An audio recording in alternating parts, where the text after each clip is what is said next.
कल्पना करो कि आप एक ग्रोसरी स्टोर में खड़े हैं। आप एक शेल्फ देख रहे हैं जहां 10 अलग अलग तरह के बिस्कुट रखे हैं। Bourbon, hide and seek, jim jam, Oreo, Parle G. आपका हाथ दो बिस्कुट के बीच झूल रहा है। आपको लगता है कि आप अपनी मर्जी से चुन रहे हैं, है ना? लेकिन एक सेकंड रुकिए। क्या अगर मैं आपको बताऊं कि ये निर्णय, ये साधारण सा बिस्कुट चुनना, कभी आपका असली निर्णय था ही नहीं?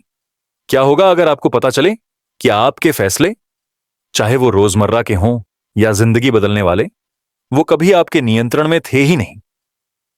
आज रात जब आपके आसपास की दुनिया धीरे धीरे शांत हो रही हो, तो चलिए एक परेशान कर देने वाला लेकिन अजीब तरह से शांत करने वाला विचार देखते हैं कि जो चुनाव आप सोचते हैं कि आप कर रहे हैं, वो असल में एक भ्रम है।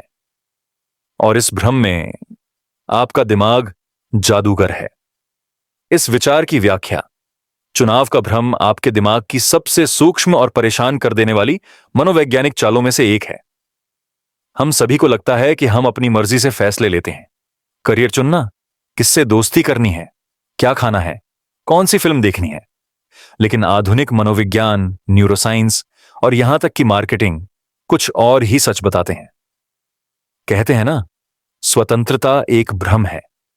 लेकिन यह सिर्फ दर्शन नहीं रह गया, यह अब विज्ञान भी बन चुका है। एक मशहूर प्रयोग था द जैम स्टडी। शोधकर्ताओं शीना यंगर और मार्क लेपर ने एक ग्रोसरी स्टोर में एक टेबल लगाया। एक बार उन्होंने 24 तरह के जैम रखे और दूसरी बार सिर्फ 6 तरह के। लोग 24 जैम वाली टेबल की तरफ ज्यादा आकर्षित हुए, ज्यादा समय बिताया। लेकिन असल में कितनों ने खरीदा? सिर्फ 3% ने।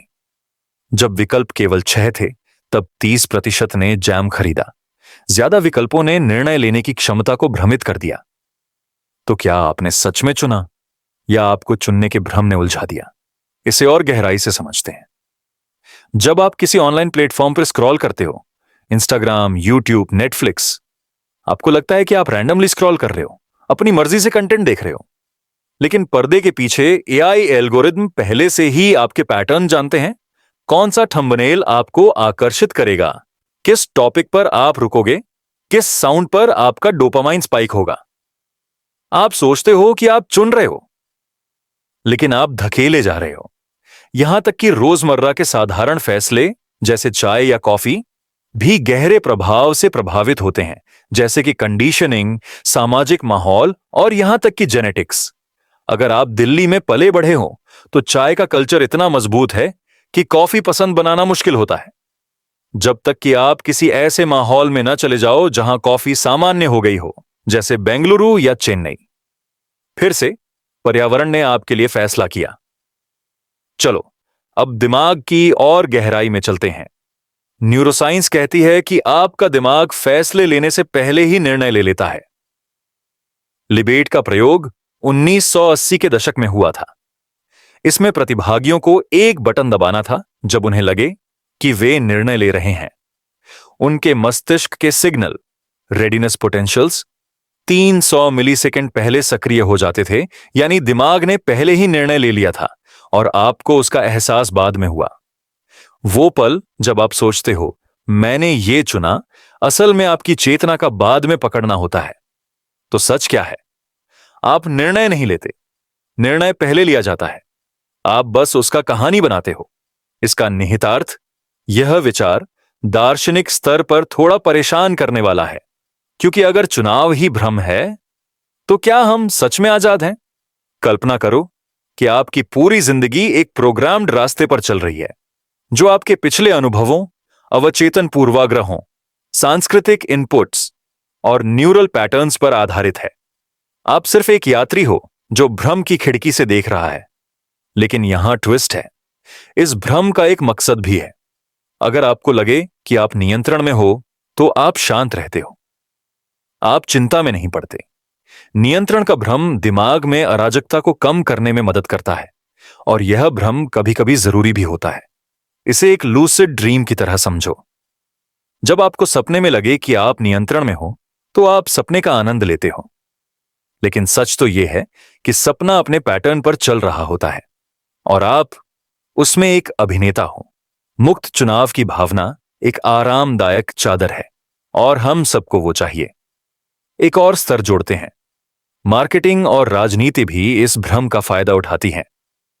आपके पास विकल्प हैं, यह कहना बहुत आम है, लेकिन क्या सच में विकल्प हैं, या सिर्फ दो विकल्प आपको दिखाए जा रहे हैं जो पहले से ही आपको प्रभावित करने के लिए तैयार किए गए हैं? चाहे आप ए चुनो या बी, दोनों एक ही परिणाम की ओर ले जाते हैं जो सिस्टम द्वारा नियंत्रित है। इसे कहते हैं फॉल्स डिकोटमी। यहां तक कि रिश्तों में भी, जब आप किसी से प्यार करते हो तो आपको लगता है कि यह फैसला दिल का है, लेकिन विज्ञान कहता है हार्मोन, खुशबू, आवाज की पिच, चेहरे का सममितीयता और बचपन के लगाव पैटर्न आपके चुनाव को चुपचाप प्रभावित करते हैं। प्यार भी एक खूबसूरती से रचित भ्रम है। और जो विडंबना है, इस सब को जानने के बाद भी आप अभी भी महसूस करेंगे कि आप चुन रहे हो कि आप इस वीडियो को सुनना जारी रखें। एक पल के लिए रुकिए और सोचिए। अगर आप चाहो तो अपनी आंखें बंद कर लो, धीरे धीरे सांस अंदर लो और कल्पना करो एक ऐसी दुनिया जहां हर चुनाव, बड़ा या छोटा, पहले से लिखा हुआ है। आप सिर्फ उस स्क्रिप्ट का अनुभव कर रहे हो। फिर भी क्या यह अपने आप में खूबसूरत नहीं है? यह भ्रम एक उपहार भी है। हर भ्रम की तरह यह भी एक आरामदेह जगह है। और कभी कभी भ्रम में जीना हकीकत से ज्यादा सुकून देता है। अगले सेगमेंट की ओर संक्रमण। अब जब हमने समझ लिया कि चुनाव का भ्रम कितना गहरा और बारीकी से बना हुआ है, चलिए एक और परेशान कर देने वाले विचार की ओर बढ़ते हैं। अगला सेगमेंट हमें एक ऐसे मानसिक दर्पण के सामने ले जाएगा जहां आप अपने ही दिमाग के अंदर फंस जाते हो। तैयार हो जाइए स्वयं की भावना खोने के लिए, क्योंकि हम कदम रखेंगे सेगमेंट 2 में, the mirror of the mind. क्यों आप अपने आप के लिए अजनबी हो? लेकिन अभी के लिए खुद को धीरे धीरे शांति से बहने दो, जैसे यह विचार आपके अवचेतन में गहराई से बैठता है। आप कभी चुन नहीं रहे थे, आप बस देख रहे थे, और फिर भी किसी तरह यही काफी है। चलो जारी रखते हैं। क्या आपने कभी अपने आप से पूछा है, मैं कौन हूं? नहीं, वो फॉर्मल इंट्रोडक्शन वाला नहीं, वो गहरा, कच्चा और लगभग असहज कर देने वाला सवाल। आप अपना नाम जानते हैं, जन्मदिन याद है, आपको क्या पसंद है, क्या नहीं। लेकिन अगर मैं आपसे कहूं कि ये सब तो बस सतह है, जो आप सोच रहे हो, जो आप महसूस कर रहे हो, उसका सिर्फ एक छोटा हिस्सा आपको दिख रहा है। बाकी सब वो अंधेरों में छुपा हुआ है, आपके अपने मन के। कल्पना कीजिए एक आईने की, ऐसा आईना जो सिर्फ आपको वो दिखाता है जो आप देखना चाहते हो, लेकिन उसके पीछे एक और दुनिया है जो आपके असली विचारों, असली इच्छाओं और असली डर से भरी हुई है। आज रात हम उसी आईने के पीछे जाएंगे। चलिए उस मानसिक आईने के भीतर कदम रखते हैं और जानते हैं कि क्यों अपनी जिंदगी का हर एक पल अपने साथ बिताने के बावजूद आप खुद के लिए अब भी एक अजनबी हैं। विचार की व्याख्या। इंसान का सबसे बड़ा भ्रम यही है कि वो खुद को जानता है। मैं खुद को जानता हूं, लोग गर्व से कहते हैं, लेकिन कॉग्निटिव साइंस और गहराई से जुड़ी मनोविज्ञान कुछ और ही कहते हैं। सिगमंड फ्रायड, जिन्हें मनोविज्ञान का जनक माना जाता है, उन्होंने कहा था, आपके व्यवहार का ज्यादा हिस्सा आपके अनकॉन्शियस माइंड से नियंत्रित होता है। जो आप जागते हुए सोचते हैं वो तो बस आइसबर्ग का सिरा है। असली मन समुद्र के अंदर छिपा होता है, जिसमें दबी हुई यादें, छिपी इच्छाएं, बचपन के घाव और तर्कहीन डर होते हैं। जब आप किसी स्थिति में प्रतिक्रिया देते हैं, गुस्सा, उदासी, ईर्ष्या, उत्साह, तो ये प्रतिक्रियाएं आपके जागरूक नियंत्रण में नहीं होती। आपको लगता है मैं तो बस ऐसा ही हूं, लेकिन आप वैसे क्यों हैं? क्या आपने कभी सोचा है कि किसी खास इंसान से आप तुरंत जुड़ जाते हैं, या किसी अनजान को देखकर ही चिढ़ महसूस होती है? ये सब आपके आंतरिक आईने का प्रतिबिंब है, एक प्रतिबिंब जो कभी साफ नहीं होता। कार्ल जंग ने एक और शक्तिशाली सिद्धांत दिया, शैडो सेल्फ। उन्होंने कहा, हर इंसान के अंदर एक छाया होती है, वो हिस्सा जो सामाजिक रूप से अस्वीकार्य होता है, जिसे हम नकारते हैं, अनदेखा करते हैं। लेकिन छाया हमेशा साथ होती है। जैसे आप दिन में चलते हो तो आपकी परछाई साथ चलती है, वैसे ही आपके अवचेतन में भी वो साया चलता है, चुपचाप, हर फैसले, हर भावना, हर रिश्ते को प्रभावित करता हुआ। आप किसी स्थिति में ज्यादा प्रतिक्रिया देते हो और बाद में सोचते हो, ये मैंने क्यों किया? वो आपकी छाया की प्रतिक्रिया होती है। और विडंबना यह है, आप अपने ही दिमाग में रहते हो पर उसे जानते नहीं। जैसे एक रूममेट जिसके हर मूव का तर्क आपको समझ ही नहीं आता। एक पल रुकिए, सोचकर देखिए, कितनी बार आपने कुछ ऐसा किया या कहा जिसका कारण आप खुद नहीं समझ पाए। एक बार आप अपने आईने के सामने खड़े हो जाओ तो आपको नजर आता है कि आप बस अपनी कहानी के नैरेटर हों। लेखक कोई और है, शायद आपका अतीत, शायद आपका दर्द, शायद कोई दबी हुई याद जो आप भूल चुके हो। परिणामों की खोज। ये एहसास असहज करने वाला है लेकिन ताकतवर भी, क्योंकि जब आप ये स्वीकार कर लेते हो कि आप खुद के लिए भी एक रहस्य हो, तभी असली खोज शुरू होती है। अपने मन की कल्पना एक प्राचीन हवेली की तरह कीजिए। हर कमरे में अलग कहानियां में हैं। कुछ बंद कमरों में बचपन की यादें छिपी हैं, कुछ में अपराध बोध है, कुछ में उम्मीद, और कुछ में वो रूप जो दुनिया के सामने कभी नहीं आया। आप रोज इस हवेली में रहते हो, लेकिन बस एक ही कमरे में समय बिताते हो, चेतन सोच का सुरक्षित क्षेत्र। अब सोचिए, अगर आप इतने सालों से उसी एक कमरे में बंद रहे हो तो बाकी खुद को कैसे समझोगे?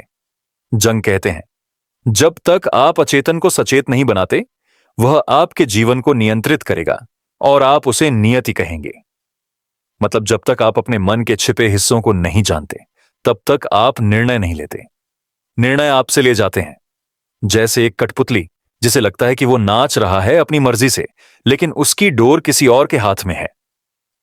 आपकी आत्म छवि भी एक भ्रम का हिस्सा है। आपको लगता है आप अच्छे हैं, सहानुभूतिपूर्ण हैं, तार्किक हैं, लेकिन यह छवि एक बचाव प्रणाली है ताकि आप अपने दोष न देखें। आपका दिमाग आपको वही संस्करण दिखाता है जो आप संभाल सकते हो। जो आप नहीं देख सकते वो अवचेतन में छिप जाता है, लेकिन असर डालता रहता है। और सबसे अजीब बात, आप खुद को कभी पूरी तरह जान ही नहीं सकते। स्व कोई गंतव्य नहीं है, ये एक बदलता हुआ परिदृश्य है। कल आप कुछ और सोच रहे थे, आज कुछ और।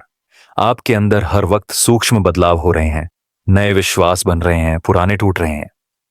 आप अपनी ही सोच के साथ विकसित हो रहे हो, और इस प्रक्रिया में कभी कभी खुद से दूर भी हो जाते हो। तो क्या हल है? कोई अंतिम संस्करण नहीं है, बस जागरूकता है।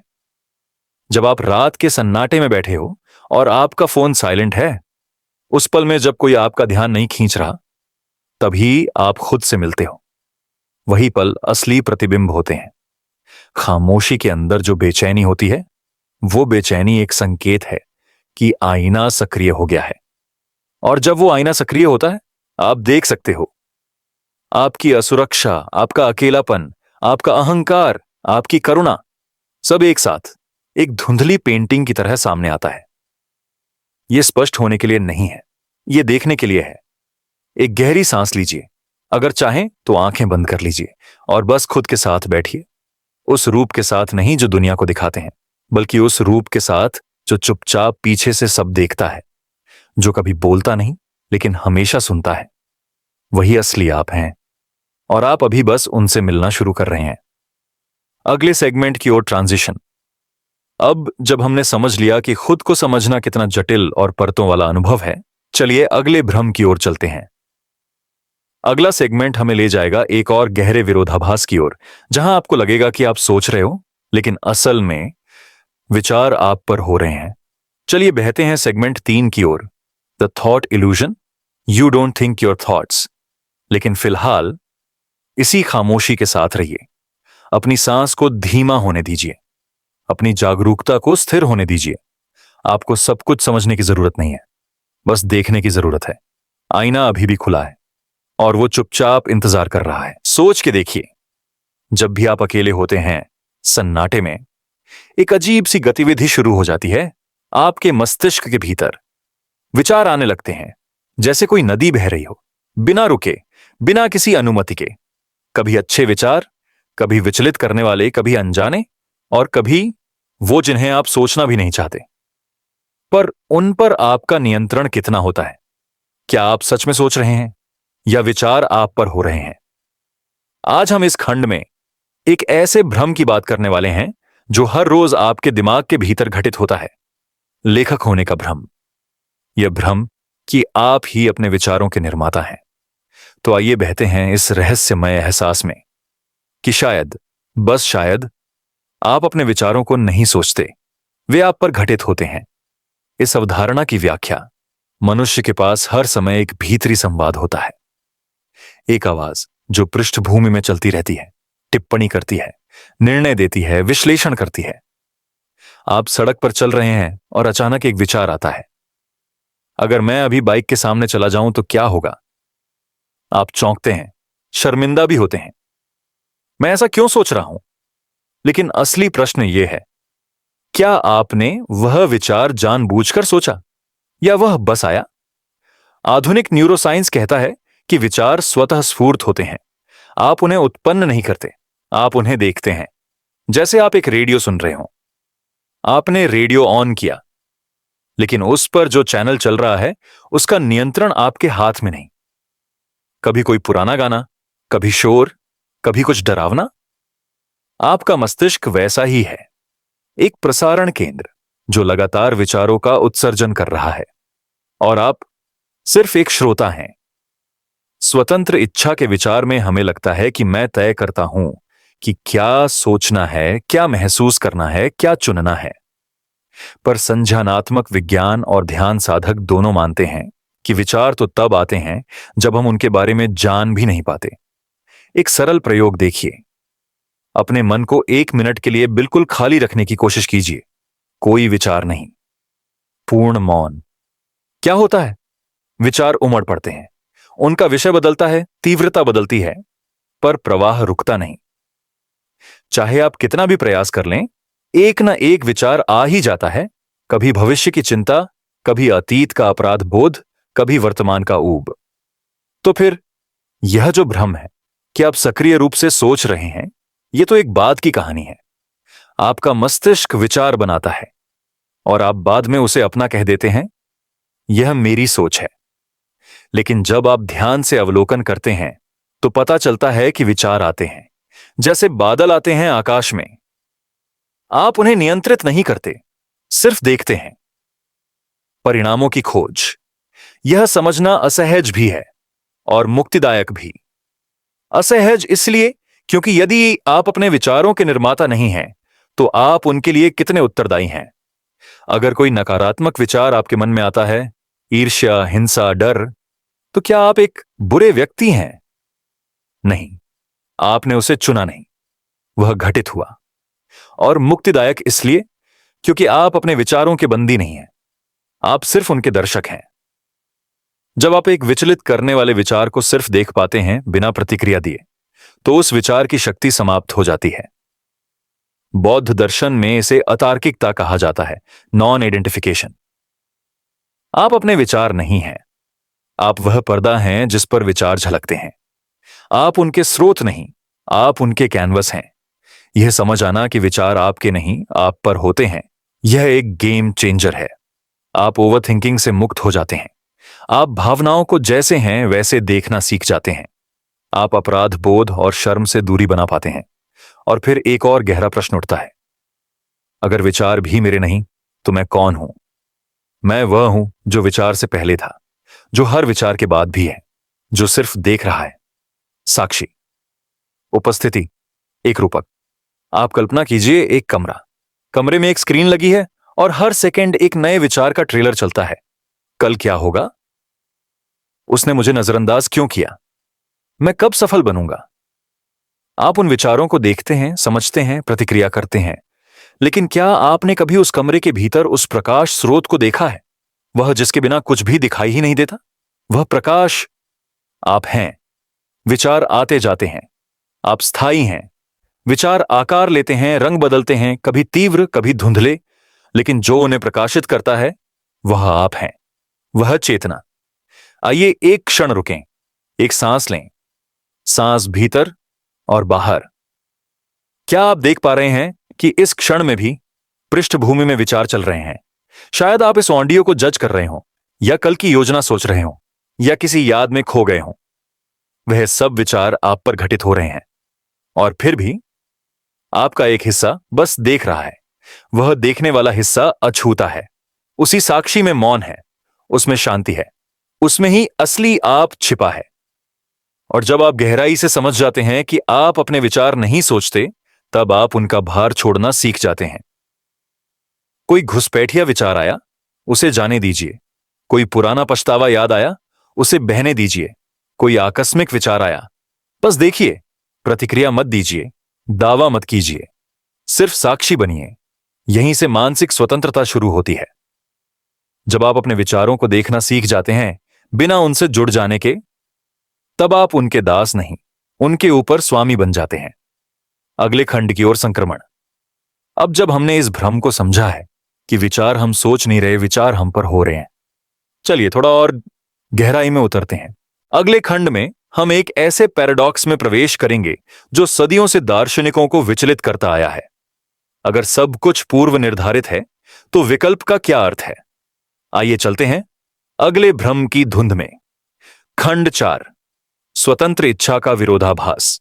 आप सोचते हैं कि आप चुनते हैं, लेकिन उससे पहले एक क्षण के लिए सब कुछ छोड़ दीजिए। सिर्फ अपने विचारों के प्रवाह को देखिए। कोई निर्णय नहीं, कोई हस्तक्षेप नहीं, बस एक मौन साक्षी बन जाइए। आपके भीतर एक स्थिरता है, एक चेतना जो शब्दों के परे है। वही आपका सत्य। क्या आपने कभी नोटिस किया है, जब भी हम कोई निर्णय लेते हैं, छोटा या बड़ा, हमें लगता है कि हमने वह निर्णय लिया। चाय पीनी है या कॉफी, बाईं जाना है या दाईं, कौन सा कोर्स लेना है, किससे शादी करनी है, यह सब हमारे चॉइसेस हैं, है ना? पर अगर मैं आपसे पूछूं, क्या आपने वह निर्णय स्वतंत्र रूप से लिया था, या वह निर्णय आपके जीन्स, परवरिश, वातावरण और अनकॉन्शियस प्रोसेसेस ने पहले ही तय कर दिया था? क्या फ्री विल, यह सोच कि मैं अपना भविष्य खुद बना सकता हूं, एक भ्रम है? यह सेगमेंट आपको एक ऐसे पैराडॉक्स में ले जाने वाला है जहां हर निर्णय, हर योजना, हर महत्वाकांक्षा एक क्वेश्चन मार्क बन जाता है। आइए धीरे धीरे फिसलते हैं उस सबसे रहस्यमयी साइकोलॉजिकल इल्यूजन में, जिसे कहते हैं the free will paradox. Concept का एक्सप्लेनेशन। एक सिंपल दृश्य इमेजिन कीजिए। आप एक कैफे मेसी में हैं। आप वेटर से कहते हैं, एक कैपुचिनो ले आना। और आपके दिमाग में एक फीलिंग आती है, मैंने चुना था कॉफी पीना। लेकिन अगर आप थोड़ा रिवाइंड करें तो क्या होता है? आपका मूड कैसा था उस क्षण में? क्या आपने पिछली बार कॉफी का आनंद लिया था? क्या कैफे में या निकी नेफे का माहौल कॉफी के अनुकूल था? क्या आपके दोस्तों ने कॉफी मंगवाई थी? क्या आपके दिमाग में कैफीन की तलब थी? और सबसे जरूरी, क्या आपने सच में चुनकर यह फैसला लिया था या बस प्रतिक्रिया दी थी? साइंस इस क्षण को एक और नाम देता है, डिटर्मिनिज्म। मतलब हर एक्शन का एक कॉज होता है और हर कॉज का अपना एक प्रीवियस कॉज होता है, एक चेन रिएक्शन। तो अगर मैं आज कॉफी चुनता हूं, तो हो सकता है वह मेरी मां की आदतों का प्रभाव हो, या बचपन की कोई मेमोरी, या मेरे ब्रेन केमिस्ट्री का। मतलब तकनीकी रूप से मैं उस क्षण कुछ और चूज कर ही नहीं सकता था। आपका हर निर्णय 1 अरब अदृश्य कारणों का परिणाम है, जो अधिकतर आपके नियंत्रण के बाहर हैं। सैम हैरिस, एक न्यूरोसाइंटिस्ट और फिलोसोफर, कहते हैं, you can do what you decide, but you can not decide what you will decide. सुनने में अजीब लगता है, पर जरा रुक कर सोचिए। क्या कभी आपने कॉन्शियसली तय किया कि आप किस तरह के निर्णय लेने वाले इंसान बनेंगे? आप किस कल्चर में पैदा हुए, किस भाषा में सोचते हैं, किस तरह से प्रतिक्रिया देते हैं, यह सब प्री डिसाइडेड है। आप बस उस ट्रैक पर चल रहे हैं जिसे आपने बनाया ही नहीं। इसका मतलब यह नहीं कि आप रोबोट हैं, नहीं, आप एक अत्यंत जटिल जीव हैं, लेकिन वह जटिलता भी प्रोग्राम्ड है, बायोलॉजिकल, मेमोरियल, सोशियल और अनगिनत अदृश्य परतों से। फ्री विल का भ्रम सबसे ज्यादा तब दिखता है जब हम किसी और को जज करते हैं। उसने ऐसा क्यों किया? उसके पास तो चॉइस थी ना। पर अगर उसके दिमाग में उस क्षण कोई और पॉसिबिलिटी ही नहीं थी, तो क्या वह फ्रीली कुछ और कर सकता था? वही बात हम पर भी लागू होती है। आप कौन सी नौकरी चुनेंगे, कौन सा साथी, कौन सा बिलीफ सिस्टम, यह सब उस कंडीशनिंग पर आधारित है जिसे आप मेरा स्वभाव कहते हैं। और यह सब होने के बाद भी हम कहते हैं मैं अपनी मर्जी से जी रहा हूं। इतना सटल है यह भ्रम कि हम उसे पहचान भी नहीं पाते। इम्प्लीकेशंस की खोज। अगर फ्री विल एक भ्रम है तो फिर मॉरलिटी का क्या? इनाम और सजा क्या? सफलता और असफलता का मतलब क्या? यह सवाल असहज हैं, इसीलिए हम अक्सर इन्हें इग्नोर कर देते हैं। लेकिन अगर गहराई से समझा जाए तो इस भ्रम के टूटने से ब्लेम खत्म हो जाता है, गिल्ट घुल जाता है, अहंकार मिटने लगता है। क्या आप उस थॉट के लिए जिम्मेदार हैं जो आपके मन में 2 सेकंड पहले आई थी? अगर नहीं, तो क्या आप उस एक्शन के लिए जिम्मेदार हैं जो उस थॉट का परिणाम था? और अगर सब कुछ कॉज इफेक्ट का खेल है, तो आप सिर्फ एक इंस्ट्रूमेंट हैं, एक नदी जिसमें दुनिया की हर नदी का योगदान है। फिर एफर्ट का क्या मतलब? यह सवाल स्वाभाविक है, पर यही तो खूबसूरती है। एफर्ट भी होना ही है अगर आपकी इंटरनल वायरिंग उस दिशा में ले जा रही है। आप प्रयास करेंगे या नहीं, यह भी डिटरमिन्ड है। तो इस भ्रम के गिरने का मतलब यह नहीं कि कुछ भी महत्वपूर्ण नहीं है, बल्कि यह किसी को आप उस कहानी से धोखा नहीं खाते कि आप ही सोल कंट्रोलर हैं। आप अधिक कंपैशनेट हो जाते हैं, दूसरों की विफलताओं के प्रति भी और अपनी स्ट्रगल्स के प्रति भी। आप अपने मन को हल्के में लेने लगते हैं। जब आप समझ जाते हैं कि मैं ड्राइवर नहीं हूं, बस यात्री हूं, तो एक गहरी सरेंडर आती है, एक स्टिलनेस, एक पीस। और सबसे दिलचस्प बात, जब आप फ्री विल के भ्रम को तोड़ते हैं तो पैराडॉक्सिकली आप और ज्यादा कॉन्शियसली जीने लगते हैं। आप चुने जाते हैं साइलेंस में रहने के लिए। आप विटनेस करते हैं अपने पैटर्न्स को बिना उनमें उलझे। ये तो आयरनी है। Letting go of control leads to deeper presence. एक और दृष्टिकोण से देखें तो क्वांटम फिजिक्स भी यही बात कहती है। इलेक्ट्रॉन्स अलग तरह से व्यवहार करते हैं जब आप उन्हें ऑब्जर्व करते हैं। मतलब ऑब्जर्वेशन बदल देता है आउटकम को। तो रियलिटी भी उसी भ्रम में बंधी है कि नियंत्रण आपके पास था, पर सबसे गहराई में सब कुछ अनफोल्डिंग है। आप नहीं, आपका ईगो नहीं, कोई माइंड नहीं, सिर्फ एक फ्लो। फ्री विल एक सुंदर भ्रम है, जैसे एक मूवी जिसमें आपको लगता है कि आप स्क्रिप्ट लिख रहे हैं, लेकिन स्क्रिप्ट पहले ही लिखी जा चुकी है। अगले सेगमेंट की ओर ट्रांजिशन। तो अब जब हमने यह देखा कि आप जो भी चूज करते हैं वह वास्तव में आपकी चॉइस थी ही नहीं, बल्कि एक अनसीन सिस्टम ने आपसे वह करवाया, अब चलिए एक और भी ज्यादा अनसेटलिंग इल्यूजन की ओर बढ़ते हैं। अगले सेगमेंट में हम एक ऐसे जोन में प्रवेश करने वाले हैं जहां आपको लगता है कि आप मैं हैं, एक कोहेरेंट आइडेंटिटी। पर क्या यह भी एक भ्रम है? Get ready to slowly dissolve the sense of self as we enter segment 5, the self illusion, there is no you. लेकिन उससे पहले आंखें बंद कीजिए और बस इतना रिफ्लेक्ट कीजिए, क्या जो निर्णय आप लेने वाले थे वह आपके अंदर से ही आया था, या बस एक इनविजिबल हैंड ने आपके जरिए एक और मूव प्ले किया? Take your time, breathe. वो साइलेंस में जो अवेयरनेस बैठी है वह आप हैं। एक शांत अंधेरा कमरा इमेजिन कीजिए। आप अकेले हो, कोई आवाज नहीं, कोई डिस्ट्रैक्शन नहीं, सिर्फ आप और आपके थॉट्स। अब एक सिंपल सवाल उठता है, मैं कौन हूं? लगता है इसका जवाब ऑब्वियस है ना? मैं हूं, ये बॉडी मेरी है, ये थॉट्स मेरे हैं, ये फीलिंग्स, मेमोरीज, सब कुछ मेरा है।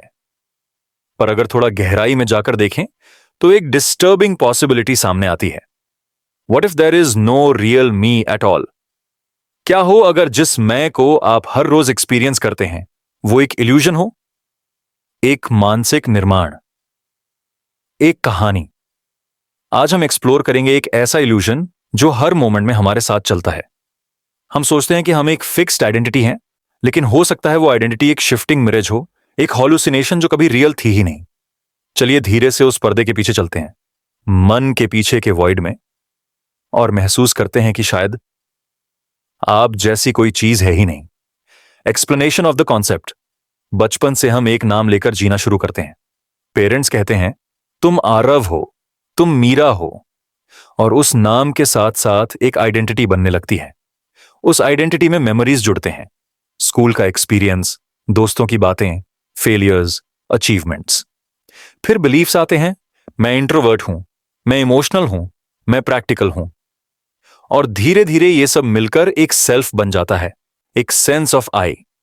पर अगर आप ऑब्जर्व करो तो ये मैं हर वक्त बदल रहा है।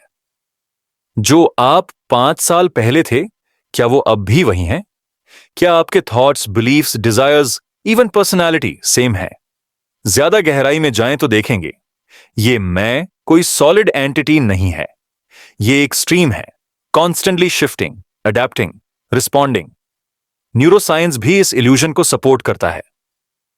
ब्रेन के अलग अलग एरियाज अलग फंक्शंस हैंडल करते हैं, emotions, logic, memory, self reflection. लेकिन कोई एक सेंटर नहीं है जहां आप बैठे हो। यानी ब्रेन में कोई थ्रोन नहीं है जहां एक छोटा यू बैठा हो, सब कंट्रोल कर रहा हो। डेविड ह्यूम, एक स्कॉटिश फिलोसोफर, ने कहा था, when I look with in I find nothing but a bundle of perceptions. मतलब अगर आप अपने अंदर देखें तो सिर्फ फ्लीटिंग सेंसेशंस, थॉट्स, फीलिंग्स मिलते हैं, लेकिन कोई परमानेंट सेल्फ नहीं। सैम हैरिस ने एक एग्जाम्पल दिया था। इमेजिन करो कि आप एक थॉट ऑब्जर्व कर रहे हो, मुझे भूख लगी है। ठीक उसके बाद एक और थॉट आता है, मैं टायर्ड हूं। इन दोनों थॉट्स के बीच में क्या कोई सेल्फ था जो उन्हें ज्वाइन कर रहा था? नहीं, सिर्फ थॉट के बाद थॉट, एक स्ट्रीम। आप सोच रहे होंगे, लेकिन मुझे तो अपनी एग्जिस्टेंस महसूस होती है। हां, होती है, पर वो महसूस होना भी एक परसेप्शन है। जैसे आपको महसूस होता है कि आपका हाथ ठंडा है, वैसे ही ये भी एक एक्सपीरियंस है, सेल्फ का एक्सपीरियंस, जो हर मोमेंट में क्रिएट हो रहा है और फिर डिसॉल्व भी हो जाता है। मेडिटेशन में लोग अक्सर इस इल्यूजन को तोड़ते हैं। जब आप डीप साइलेंस में जाते हो तो एक पॉइंट आता है जहां कोई थॉट नहीं होता, कोई आइडेंटिटी नहीं होती, और फिर भी आप होते हो। दैट्स व्हेन यू रियलाइज जो आप हो वो कोई नेम, मेमोरी या रोल नहीं है, वो सिर्फ एक प्योर अवेयरनेस है, विटनेसिंग। बस देखना, महसूस करना, बिना किसी लेबल के। Exploration of implications. अगर कोई परमानेंट सेल्फ नहीं है तो क्या मतलब है इनसिक्योरिटी का? क्या मतलब है सक्सेस या फेलियर का? अगर कोई मैं ही नहीं है जो उनसे अटैच्ड हो? और सबसे इंपॉर्टेंट, क्या इसका मतलब यह है कि हम सब मास्क पहने हुए हैं, रोल्स प्ले कर रहे हैं एक स्टेज पर जहां कोई रियल एक्टर ही नहीं है? यह रियलाइजेशन थोड़ा अनसेटलिंग लग सकता है, क्योंकि हमने पूरा जीवन एक आइडेंटिटी पर बेस किया है। मैं कौन हूं, मैं क्या चाहता हूं, मैं क्या बनूंगा। लेकिन जब यह आइडेंटिटी डिसॉल्व होती है तो साथ में बहुत कुछ और भी डिसॉल्व होता है। Ego, guilt, jealousy, even fear. क्योंकि जब मैं ये ही नहीं हूं तो मुझे दुख किस बात का? जब कोई फिक्स सेल्फ ही नहीं है तो मुझे किसी से बेटर होने की जरूरत ही नहीं। ये इल्यूजन का टूटना लिबरेशन है, एक आजादी अपने आप से भी। और उस आजादी में एक डीप पीस छुपी होती है। आप हर मोमेंट में नए बन सकते हो, हर मोमेंट में फ्री हो, हर मोमेंट में प्योर। जेन मास्टर्स इस पॉइंट को काफी ब्यूटीफुल वे में एक्सप्रेस करते हैं। वो कहते हैं, show me your original face before you were born. मतलब वो फेस जो आइडेंटिटी से पहले था, वो आप जो नाम से पहले थे, बिलीफ से पहले, लेबल्स से पहले। और जब आप उस साइलेंस में जाकर उस ओरिजिनल फेस से मिलते हो तो कुछ बोलने की जरूरत नहीं पड़ती, बस एक नोइंग होती है, एक सिंप्लिसिटी। इस कॉन्सेप्ट का एक और एंगल है कि अगर कोई फिक्स सेल्फ नहीं है तो ट्रांसफॉर्मेशन पॉसिबल है। हर इंसान चेंज हो सकता है, हील हो सकता है, ग्रो कर सकता है, क्योंकि कोई रिजिड मैं उस चेंज को ब्लॉक नहीं कर रहा। आप हर मोमेंट में नए हो, नया थॉट, नई आइडेंटिटी, नया इमोशन। और जब आप ये डीपली रियलाइज कर लेते हो तो आप लाइट फील करते हो, जैसे किसी ने एक हैवी बैग उतार दिया हो आपके कंधों से। आप सिर्फ फ्लो में जीने लगते हो, no longer chasing anything, no longer defending anything, सिर्फ being. Transition to the next segment. तो आज जब आप अपनी आंखें बंद करेंगे तो शायद एक बार के लिए उस मैं से पीछे हट जाएं, उस स्टोरी को ऑब्जर्व करें बिना बिलीव किए। और जब आप उस साइलेंस में चले जाते हो जहां कोई नाम, कोई मेमोरी, कोई रोल नहीं होता, बस अवेयरनेस होती है। तब आप रियलाइज करते हो कि you were never a solid thing.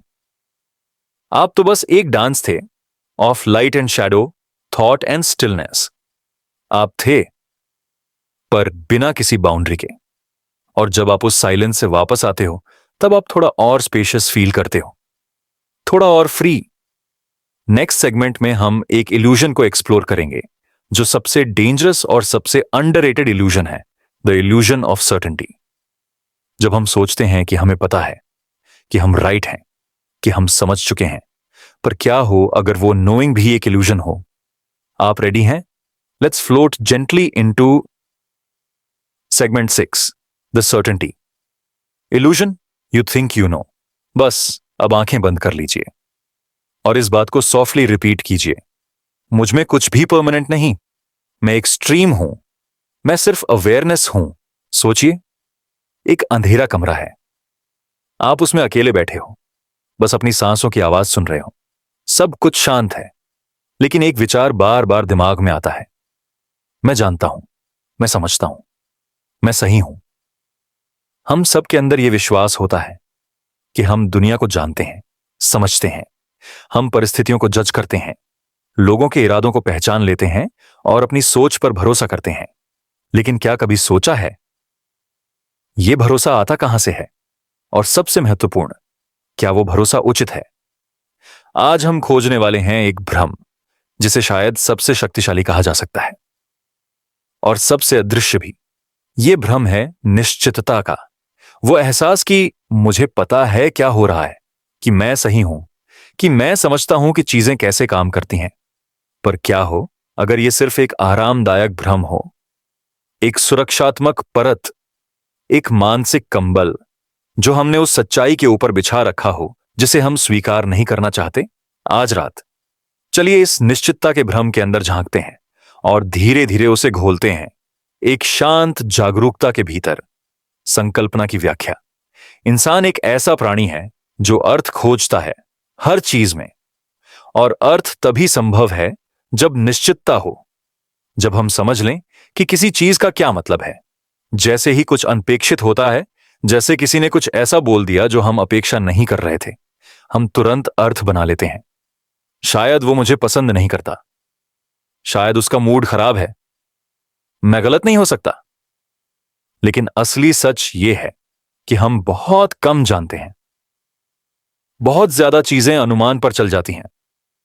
हमारे निर्णय, हमारे विश्वास, हमारे डर, सब कुछ उन पैटर्न्स पर आधारित होता है जो दिमाग ने हमारे लिए बना दिए हैं, बिना पूरे प्रमाण के। संज्ञानात्मक विज्ञान कहती है कि मानव मस्तिष्क को अनिश्चितता पसंद नहीं है। अनिश्चितता में असहजता होती है, चिंता होती है, नियंत्रण की कमी होती है, और इसीलिए दिमाग तुरंत रिक्त स्थान भरता है। मुझे पता है ये क्यों हो रहा है, मुझे पता है मैं क्या देख रहा हूं।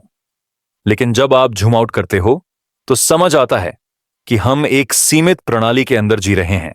हमारी जानकारी भी सीमित है, हमारा अनुभव भी, और हमारी धारणा भी। जो चीज आपको स्पष्ट लगती है वो किसी और के लिए पूरी तरह अजनबी हो सकती है। इतिहास में भी देखें तो कई बार ऐसे क्षण आए हैं जहां निश्चितता का भ्रम तोड़ दिया गया। एक जमाना था जब लोग सोचते थे कि पृथ्वी समतल है, फिर उन्होंने निश्चितता के साथ कहा कि पृथ्वी ब्रह्मांड का केंद्र है।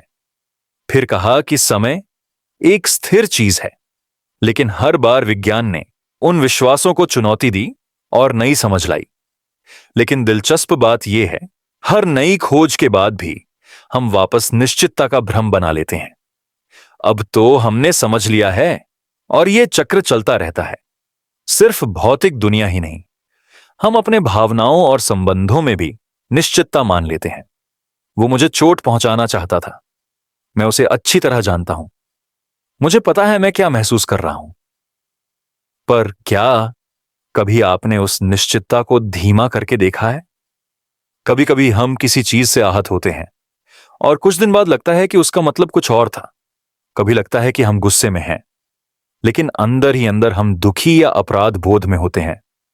तो जो निश्चितता लगती है वो सिर्फ सतह पर होती है, नीचे कुछ और गतिकियां चल रही होती हैं। और ये सिर्फ व्यक्तिगत स्तर पर नहीं होता, सामाजिक और राजनीतिक स्तरों पर भी होता है। हम दृढ़ता से मानते हैं कि हमारी विचारधारा सही है, कि हमारा दृष्टिकोण सबसे स्पष्ट है, लेकिन हर विचारधारा के पीछे कुछ अंध बिंदु होते हैं, कुछ मान्यताएं, कुछ भ्रम। जो लोग सबसे ज्यादा निश्चित दिखते हैं वो अक्सर सबसे ज्यादा असुरक्षित होते हैं, क्योंकि निश्चितता अहंकार को ईंधन देती है। जब आप कहते हो मैं जानता हूं, आप अपने अहंकार को ढाल देते हो दुनिया की अनियंत्रितता से, अनिश्चितता से और खुद के संदेह से। परिणामों की पड़ताल। अगर निश्चितता एक भ्रम है तो इसका मतलब क्या है? सबसे पहला परिणाम है, असली ज्ञान की शुरुआत न जानने से होती है। जब आप स्वीकार करते हो कि मुझे नहीं पता, तभी आप सच में सीखना शुरू करते हो। यह एक विरोधाभास है, और विरोधाभास ही तो हमारी वीडियो का सार है। जब आप स्वीकार करते हो कि मैं नहीं जानता, तभी आप सत्य के लिए खुले होते हो। इस भ्रम के घुलने से हमारा अहंकार भी थोड़ा घुलता है। जब आप अपने विश्वासों को हल्के से पकड़ते हो, तब आप लचीले हो जाते हो। सुनना बेहतर होता है। आप सहानुभूति के साथ सोचने लगते हो, जज करने के बजाय समझने लगते हो, और सबसे सुंदर बात, आप शांत हो जाते हो। निश्चितता अक्सर चिंता पैदा करती है। जब आप किसी परिणाम के प्रति निश्चित होते हो या किसी रिश्ते के परिणाम के प्रति निश्चित होते हो, तो हर अनपेक्षित चीज एक खतरा बन जाती है। लेकिन जब आप अनिश्चितता को अपनाते हो, तब हर क्षण एक खुलती हुई रहस्य बन जाता है। जैन दर्शन कहता है, महान संदेह महान जागृति। थोड़ा संदेह थोड़ी जागृति, कोई संदेह नहीं तो कोई जागृति नहीं। यानी जितना आप संदेह करते हो उतना आप सजग होते हो। यह संदेह विनाशकारी नहीं होता, यह रचनात्मक होता है। यह आपको खोलता है, नरम करता है, और आपके अंदर के शोर को मौन में बदल देता है। और सबसे गहरा बोध यह होता है कि निश्चितता के पार एक स्थिरता है, एक उपस्थिति। जब आपके पास उत्तर नहीं होते, तब आप सच में उपस्थित होते हो। आज की दुनिया में, जहां हर तरफ राय, तथ्यों, बहसों, तर्कों का शोर है, सबसे विद्रोही और शांतिपूर्ण कार्य यह हो सकता है अनजान में स्थिर रहना। बस बैठ जाइए और कहीं जाने की जरूरत न महसूस हो। किसी विचार को साबित करने की जरूरत ना हो, किसी विश्वास को बचाने की मजबूरी ना हो। सिर्फ इस क्षण में रहना जहां कुछ भी स्थिर नहीं है, सब कुछ तैर रहा है। और उस तैरते हुए क्षण में एक गहरा मौन होता है। आप शिथिल होते हो, आप अनुमति देते हो, आप घुल जाते हो निश्चितता के भ्रम में से किसी और अधिक सच्चे, अधिक जीवंत चीज में। अगले खंड की ओर संक्रमण। तो आज रात जब आप अपनी आंखें बंद करेंगे, तो किसी भी विचार को पकड़ने की कोशिश मत कीजिए। जब दिमाग कहे मुझे यह पता है, तो उस क्षण को धीरे से देखिए और अपने आप से पूछिए, क्या मुझे सच्ची में पता है? शायद आप देखेंगे कि अनिश्चितता में भी एक सुंदरता है, और उस सुंदरता में एक शांति। अगले खंड में हम उस भ्रम पर जाएंगे जहां हम सोचते हैं कि हम निर्णय ले रहे हैं, कि हमारी पसंदें हमारे नियंत्रण में हैं। लेकिन क्या हो अगर पसंदें भी एक भ्रम हो? अब बस एक गहरी सांस लीजिए और इस बात को धीमे फुसफुसाहट में दोहराइए, मैं नहीं जानता, और शायद यही ठीक है। कभी सोचा है, क्या आपने कभी सच में कोई डिसीजन लिया है? या फिर जो लगता है कि आपका चॉइस था, वो सिर्फ एक बहाना था, एक इल्यूजन जो आपका दिमाग आपको देने की कोशिश कर रहा है? आपको शायद अजीब लगे, पर यह सवाल हमारे सबसे गहरे दिमागी और दार्शनिक पहलू को छूता है। आखिर हमारी जिंदगी का एक बड़ा हिस्सा है चॉइस लेने पर। हम अपनी पहचान, अपनी आजादी, अपनी इंडिविजुअलिटी को हमारी चॉइसेस से जोड़ते हैं। और जब हम कहते हैं मैंने ये चूज किया, तो हम अपने आप को एक इंडिपेंडेंट एजेंट के रूप में महसूस करते हैं जो अपने रास्ते खुद चुन रहा है। लेकिन क्या सच में हम अपने डिसीजंस खुद लेते हैं, या ये सब कुछ एक मेंटल ड्रामा है जिसे हमारी बायोलॉजी, साइकोलॉजी और एनवायरनमेंट ने लिखा है? आज की इस शांत रात में हम इस बहुत गहरी और थोड़ी सी अनसेटलिंग बात को समझने की कोशिश करेंगे कि चॉइस सिर्फ एक इल्यूजन है।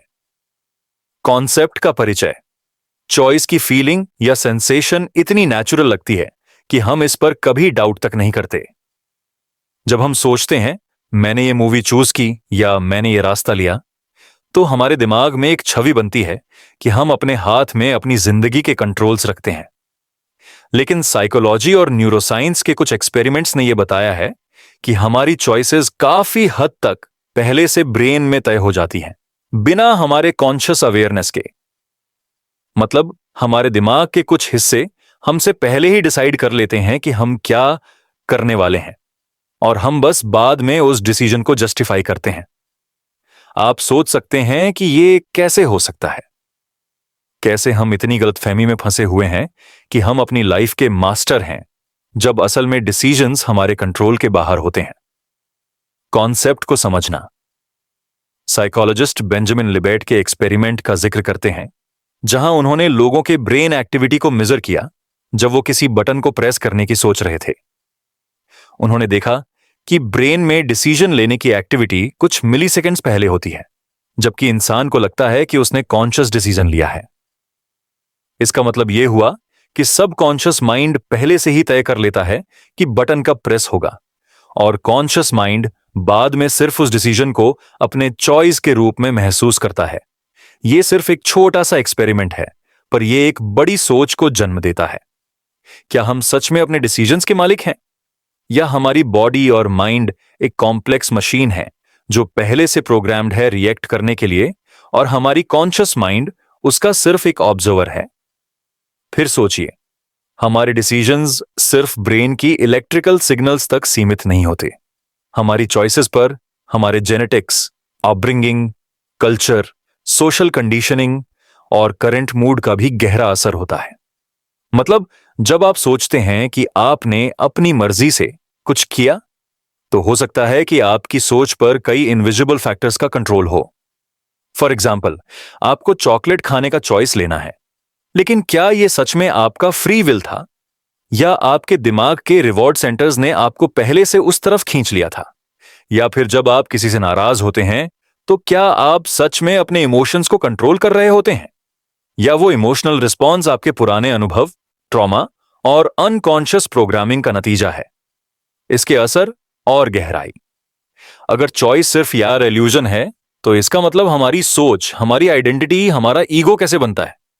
क्या हमारी जिंदगी फिर भी मीनिंगफुल है? क्या हम स्टिल रिस्पॉन्सिबल हैं अपने एक्शंस के लिए? यह क्वेश्चन थोड़ा सा एग्जिस्टेंशियल क्राइसिस जैसा लग सकता है, पर इस सोच में कुछ बड़ा सोलस भी छुपा है। जब आप समझने लगते हैं कि आपका कंट्रोल लिमिट में है, तो आप टेंशन और एंजाइटी से दूर हो जाते हैं।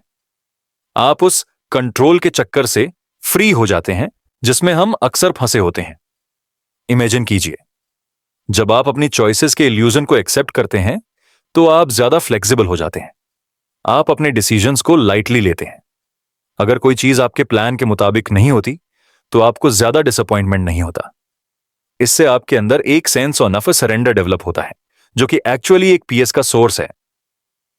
कभी कभी सरेंडर करने में ही असली फ्रीडम होती है। इसका मतलब यह नहीं कि आप लाइफ में अपने एक्शंस के लिए केयरलेस हो जाएं या किसी चीज का ख्याल ना रखें, पर इसका मतलब है कि आप अपने आप को अननेसेसरी बर्डन से बचाते हैं, जो सब कुछ कंट्रोल करने की चाह से आता है। जरा सोचिए, कभी सोचिए, जब आपने अपनी लाइफ में सबसे इंपॉर्टेंट डिसीजन लिया हो, जैसे कि करियर चूज करना या किसी रिलेशनशिप को शुरू या खत्म करना, तो क्या आप उस डिसीजन के पीछे के सभी फैक्टर्स को समझ पाए? क्या आपको लगता है कि आपने पूरी तरह से स्वतंत्र निर्णय लिया, या उस डिसीजन के पीछे आपके पेरेंट्स की एक्सपेक्टेशंस, सोसाइटी का प्रेशर, अपनी अपब्रिंगिंग, इमोशनल स्टेट और कई अनकॉन्शियस चीजें छुपी थीं? अगर आप सच में सोचें, तो हर डिसीजन एक नेटवर्क होता है, कारण और परिणाम का, लॉजिक और इमोशन का, पास्ट और प्रेजेंट का मिक्स। और इस कॉम्प्लेक्स वेब के अंदर आपकी चॉइस का जो हिस्सा होता है, वो शायद उतना छोटा हो जितना हम समझते हैं। फिलोसॉफिकल सोच। दार्शनिक तौर पर भी फ्री विल का क्वेश्चन बहुत पुराना है। डिटर्मिनिज्म कहता है कि हर चीज का एक कारण होता है जो इनएविटेबल है, और इसलिए हमारा फ्री विल एक इल्यूजन है। एग्जिस्टेंशियलिस्ट्स दूसरी तरफ कहते हैं कि हम अपनी जिंदगी का मतलब खुद बनाते हैं, और चॉइस की फीलिंग ही हमारी इंडिविजुअलिटी की निशानी है। ये दो कॉन्फ्लिक्टिंग व्यूज हैं, और दोनों का अपना एक अलग सच है। शायद सच इस बीच कहीं है, एक ऐसा मध्यम रास्ता जहां हम अपनी जिंदगी में फ्रीडम महसूस करते हैं, पर वो फ्रीडम परफेक्ट नहीं होती।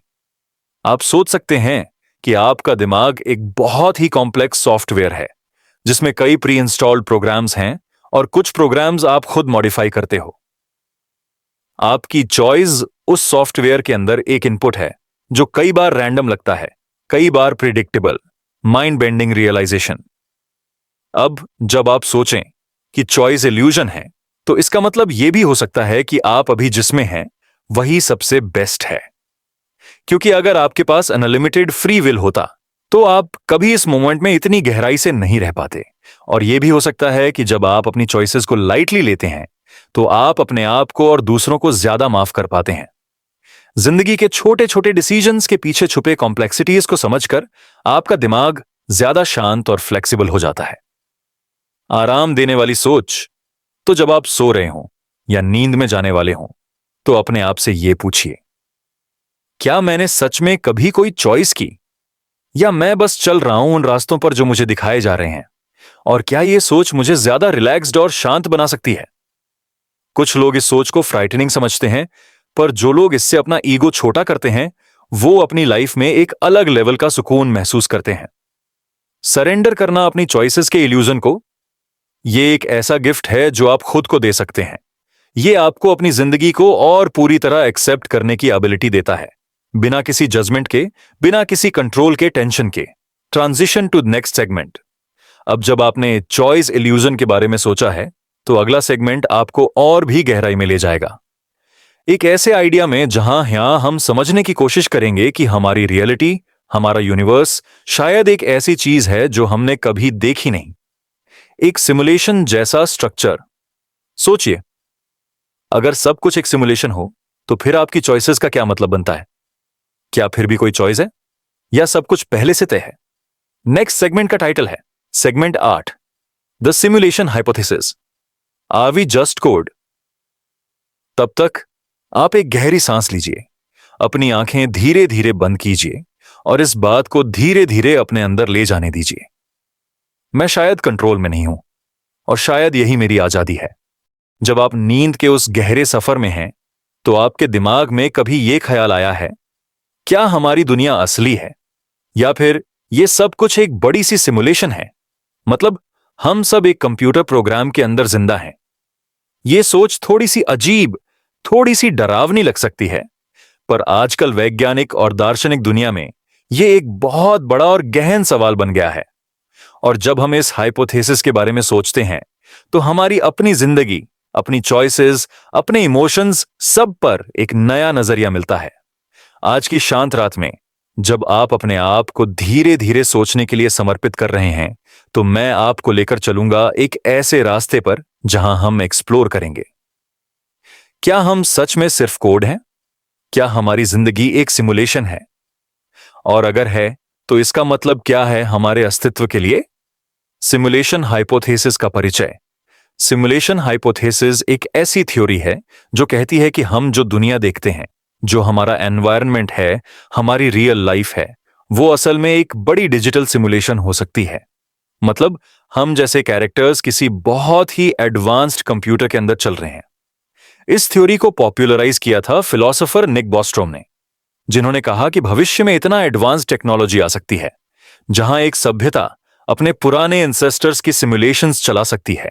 मतलब पुराने लोगों की जिंदगी के वर्चुअल मॉडल्स, जिनमें वो उनके जैसे ही सोच, फीलिंग्स और एक्सपीरियंसेस सिम्युलेट करते हैं। अगर भविष्य में यह पॉसिबल है तो शायद हम भी किसी और एडवांस्ड सभ्यता की सिमुलेशन में हो सकते हैं। इस बात को समझना थोड़ा डिफिकल्ट है, लेकिन जब आप इस आइडिया को एक्सेप्ट करते हैं तो आपकी दुनिया की रियलिटी बदल जाती है। कॉन्सेप्ट को समझना। आप सोचिए, आपका मोबाइल फोन या कंप्यूटर एक मशीन है जिसमें कई कॉम्प्लेक्स प्रोग्राम्स चल रहे हैं। ये प्रोग्राम्स रूल्स के मुताबिक काम करते हैं और आप उसके थ्रू गेम्स या एप्स चलाते हैं। अब इमेजिन कीजिए कि हम भी एक बहुत बड़े कॉम्प्लेक्स प्रोग्राम के अंदर हैं। हमारी दुनिया के सारे लॉज, फिजिक्स, केमिस्ट्री, बायोलॉजी, वो कोड के इंस्ट्रक्शंस जैसे हो सकते हैं।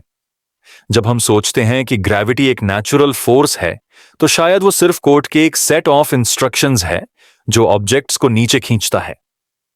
हमारे इमोशंस, थॉट्स और मेमोरीज भी शायद एक डेटा के रूप में स्टोर्ड हैं, जिसे हमारा सिस्टम प्रोसेस करता है। सोचिए, जब आप अपने स्मार्टफोन पे कोई ऐप चलाते हैं, तो आप ऐप के अंदर के एनवायरनमेंट को कंट्रोल करते हैं, लेकिन ऐप के बाहर आपकी पावर लिमिटेड होती है। हमारी जिंदगी भी कुछ वैसी ही हो सकती है। साइंस और टेक्नोलॉजी का रोल। आज के टाइम में एआई, वर्चुअल रियलिटी और क्वांटम कंप्यूटिंग की वजह से ये आइडिया और ज्यादा रियलिस्टिक लगता है। हम आज इतने एडवांस हो गए हैं कि रियलिस्टिक वर्चुअल वर्ल्ड्स बनाने में कामयाब हो रहे हैं, जहां हम अपने सेंसेस को धोखा दे सकते हैं। कुछ साइंटिस्ट्स कहते हैं कि जब हम इतना एडवांस टेक्नोलॉजी डेवलप कर लेंगे, तब हम अपने एंसेस्टर्स की सिमुलेशंस बनाएंगे, जिनमें वो उनकी पुरानी जिंदगी का एग्जैक्ट मॉडल बनाएंगे। और अगर वो कर सकते हैं, तो लॉजिकली सोचिए कि शायद हम भी उस सिमुलेशन के अंदर हैं। Mind bending implications.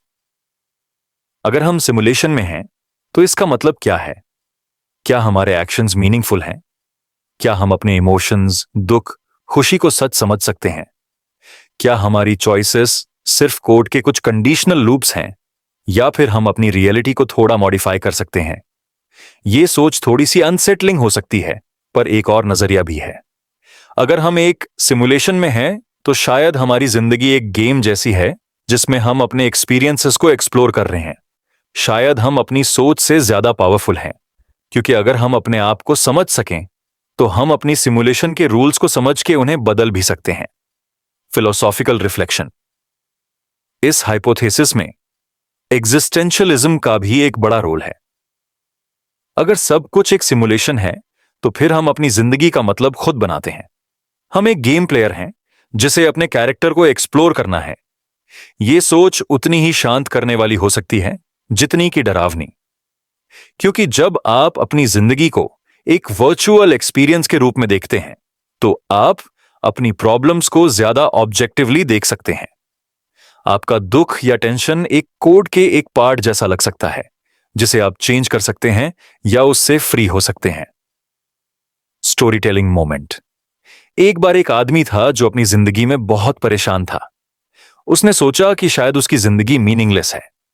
फिर उसने सिमुलेशन हाइपोथेसिस के बारे में पढ़ा और उसने अपने दिमाग में एक एक्सपेरिमेंट किया। उसने सोचा कि वो एक गेम का प्लेयर है, जिसमें उसका कैरेक्टर जो भी फील कर रहा है, उसका कोड के थ्रू चल रहा है। जब उसने इस पर्सपेक्टिव से अपनी प्रॉब्लम्स को देखा, तो उसने अपने आप को उनसे दूर महसूस किया। उसका दुख कम हो गया, क्योंकि उसने समझा कि वो अपनी जिंदगी के कोड का एक प्लेयर है, जिसका असली काम है सीखना, समझना और एक्सप्लोर करना। आप भी आज उस आदमी की तरह सोच सकते हैं, अपने दिमाग को शांत करते हुए, कि ये जो दुनिया है वो शायद एक बड़ी सी सिमुलेशन है और आप उसके एक अनमोल हिस्से हो। सोचने वाला पॉज। अब थोड़ा सा रुककर सोचिए कि अगर सब कुछ एक सिमुलेशन है, तो क्या आप अपने लाइफ के रूल्स को बदल सकते हैं? क्या आप अपनी सोच को बदलकर अपनी रियलिटी को चेंज कर सकते हैं? क्या यह सोच आपको शांत करती है या फिर और भी ज्यादा कंफ्यूज कर देती है? ये क्वेश्चंस आपके दिमाग में धीरे धीरे गूंजने दीजिए, बिना किसी टेंशन के। बस इनके साथ एक शांति का रिश्ता जोड़िए। पिछले सेगमेंट से कनेक्शन। अब जब आप सोच रहे हैं कि शायद आप अपनी चॉइसेस के मालिक नहीं हैं और दुनिया एक सिमुलेशन हो सकती है, तो दोनों आइडियाज आपस में जुड़ा हुआ लगता है। आपकी चॉइसेस अगर प्री डिसाइडेड है और आप एक सिमुलेशन में हैं, तो आपकी जिंदगी एक प्री प्रोग्राम्ड गेम की तरह है, जहां आप एक रोल प्ले कर रहे हैं। पर फिर भी आपके अंदर एक ऑब्जर्वर होने की फीलिंग है, जो अपनी रियलिटी को समझने की कोशिश कर रहा है। नेक्स्ट सेगमेंट की ओर ट्रांजिशन। अगला सेगमेंट हमें और भी ज्यादा माइंड बेंडिंग कॉन्सेप्ट में ले जाएगा, जहां हम कॉन्शियसनेस के मिस्ट्री को एक्सप्लोर करेंगे। क्योंकि अगर हम सिमुलेशन में हैं, तो फिर कॉन्शियसनेस का मतलब क्या होता है? क्या कॉन्शियसनेस भी एक प्रोग्राम है या कुछ और? अगला सेगमेंट है segment 9, consciousness, the ultimate illusion और रियलिटी। तब तक धीरे धीरे अपनी सांसों पर ध्यान दीजिए, अपने दिमाग को शांत करते रहिए और इस सोच को लेट जाने दीजिए कि शायद हम सब एक बड़ी सी मिस्ट्री के अंदर हैं, जिसका जवाब मिलना अभी बाकी है। आप अपनी आंखें धीरे धीरे बंद करते जा रहे हैं, अपने सांसों की धुन पर ध्यान केंद्रित करते हुए। इस शांत पल में एक सवाल आपके जहन में उभर सकता है। चेतना क्या है? क्या यह एक असली चीज है या फिर सिर्फ एक माया है जो हमारे दिमाग ने बनाई है? यह एक ऐसा रहस्य है जो हजारों सालों से दार्शनिकों, वैज्ञानिकों और आध्यात्मिक खोजकर्ताओं को परेशान करता रहा है। कभी कभी लगता है कि हमारे पास सब कुछ समझने के लिए तकनीक है, पर अपने आप को समझने का यह रहस्य अभी तक छिपा हुआ है। आज के इस अंतिम खंड में हम इस रहस्य को खोजने का प्रयास करेंगे। क्या चेतना वास्तव में है या सिर्फ एक भ्रम? और अगर यह भ्रम है तो इसका मतलब क्या है हमारे होने के मायने के लिए? चेतना का परिचय। चेतना मतलब वह अवस्था जिसमें हम अपने आसपास की चीजों का एहसास करते हैं, सोचते हैं, महसूस करते हैं और अपनी पहचान को समझते हैं। यह वह जगह है जहां हम अपनी जिंदगी के सबसे गहरे अनुभवों को अनुभव करते हैं, खुशी, दुख, सपने या सोच विचार। लेकिन इसके पीछे का असली रहस्य यह है कि चेतना का सही स्वरूप अभी तक विज्ञान के लिए एक पहेली है। न्यूरोसाइंस हमें दिमाग की बनावट और काम करने के तरीके बताता है, पर वह नहीं बता पाता कि यह आत्मिक अनुभव कैसे बनता है। विज्ञान और दर्शन का संगम। विज्ञान के मुताबिक हमारा दिमाग न्यूरॉनों के जटिल नेटवर्क से बना है। जब ये न्यूरॉन संकेत भेजते हैं तो हमारा दिमाग एक सोच और अनुभव का एहसास पैदा करता है। पर यह एहसास यानी चेतना एक अलग चीज लगती है, वह चीज जो आपको मैं होने का एहसास कराती है। दार्शनिकों ने इस बारे में बहुत सोचा है। कुछ कहते हैं कि चेतना एक मूलभूत गुण है जो हर चीज में कुछ ना कुछ होती है, जिसे पैनासाइकिज्म कहते हैं। मतलब शायद हर कण में थोड़ी बहुत चेतना होती है। दूसरे कहते हैं कि चेतना सिर्फ एक भ्रम है जो हमारे दिमाग की रासायनिक और विद्युत क्रियाओं से उत्पन्न हुआ है। यह भ्रम आपको एक अलग मैं होने का एहसास दिलाता है, लेकिन असल में ऐसा कोई मैं नहीं है। मस्तिष्क को झकझोरने वाली सोच। सोचिए, अगर आपका स्वयं या मैं एक भ्रम है तो आपका दुख, खुशी और अपनी जिंदगी के साथ जो रिश्ता है वह क्या है? क्या आप अपने आप को एक कहानी के रूप में देख सकते हैं जो आपके दिमाग ने बनाई है? कुछ लोग कहते हैं कि यह सच्चाई आपको आजादी देती है। जब आप समझ जाते हैं कि आपका मैं एक भ्रम है तो आप अपने भावनाओं और सोच से थोड़ा दूर हो जाते हैं। यह आपको ज्यादा शांत और निर्विघ्न बनाता है। इस सोच में एक गहरी शांति है जिसमें आप खुद को समझने की कोशिश करते हैं बिना उसे अपने अस्तित्व का मुख्य हिस्सा बनाए। एक कहानी जो आपको सोचने पर मजबूर करेगी। एक बार एक बौद्ध भिक्षु ने अपने शिष्य से पूछा, तुम कौन हो? शिष्य बोला, मैं तो वही आदमी हूं जो हर रोज खुद को देखते हैं। भिक्षु ने कहा, पर तुम्हारी सोच, तुम्हारा दिमाग, तुम्हारी पहचान, क्या वह सब तुम ही हो? शिष्य हैरान हो गया।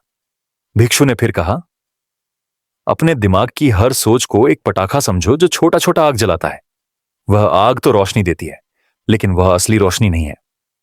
यह कहानी हमें यह समझाती है कि हमारी चेतना एक रोशनी जैसी है जो कभी कभी जगमगाती है और कभी अंधेरा छाता है, पर असली रोशनी जो सबको प्रकाशित करती है वह अलग है। शायद वह हमारे बाहर का कोई सार है। क्वांटम भौतिकी और चेतना। आजकल कुछ क्वांटम भौतिक विज्ञानी कहते हैं कि चेतना और क्वांटम मैकेनिक्स के बीच एक गहरा संबंध हो सकता है।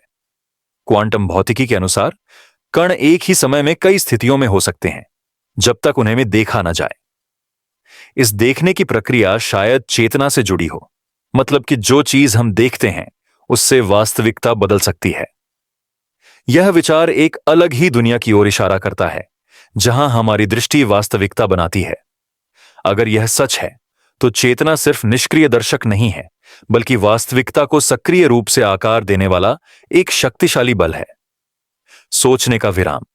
अब अपनी सांसों को धीरे धीरे महसूस कीजिए। हर सांस के साथ अपने अंदर की इस रोशनी को महसूस कीजिए।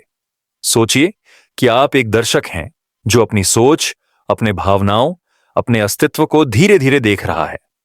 क्या आप अपने आप को उस दर्शक के रूप में देख सकते हैं जो सोच से परे है, जो भावनाओं से परे है? यह अनुभूति आपको एक शांति दे सकती है जिसमें आप अपने दिमाग के सारे भ्रमों को धीरे धीरे छोड़ देते हैं। अस्तित्व के प्रश्न। अगर चेतना एक भ्रम है तो फिर हमारा जीवन क्या है? क्या सब कुछ बेकार है, या फिर हम एक बड़े खेल का हिस्सा हैं जिसका अर्थ समझना हमारे बस से बाहर है?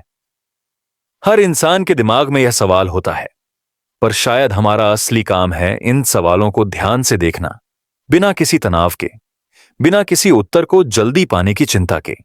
ये सवाल आपको अपने आप के करीब लाते हैं, आपके दिमाग को शांत करते हैं और आपको खुद के साथ एक गहरा रिश्ता बनाने का मौका देते हैं। अंतिम विचार। जब आप इस वीडियो के अंतिम पल में हैं, तो एक गहरी सांस लेते हुए सोचिए कि आपका अस्तित्व एक अनोखा सफर है। चाहे चेतना असली हो या भ्रम, इसका मतलब यह नहीं कि आपकी जिंदगी बेकार है। हर पल एक नई संभावना है जिसमें आप अपनी सोच को खोज सकते हैं, अपने भावनाओं को समझ सकते हैं और अपने अस्तित्व को एक नए नजरिया से देख सकते हैं। शायद असली आजादी तब आती है जब हम अपने दिमाग की सीमाओं को समझकर उन्हें आगे बढ़ने देते हैं। समापन का विराम। आप अपनी सांसों को धीरे धीरे सामान्य होने दीजिए, अपने दिमाग को शांत कीजिए और इस खूबसूरत रहस्य के साथ लेट जाइए कि आप एक अनंत चेतना के एक छोटे हिस्से हैं, चाहे वह भ्रम हो या सच। आपकी नींद इस गहरी और शांत सोच के साथ आए, जिसमें आप अपने आप को समझने की और अपनी वास्तविकता को एक नई रोशनी में देखने की कोशिश कर रहे हैं।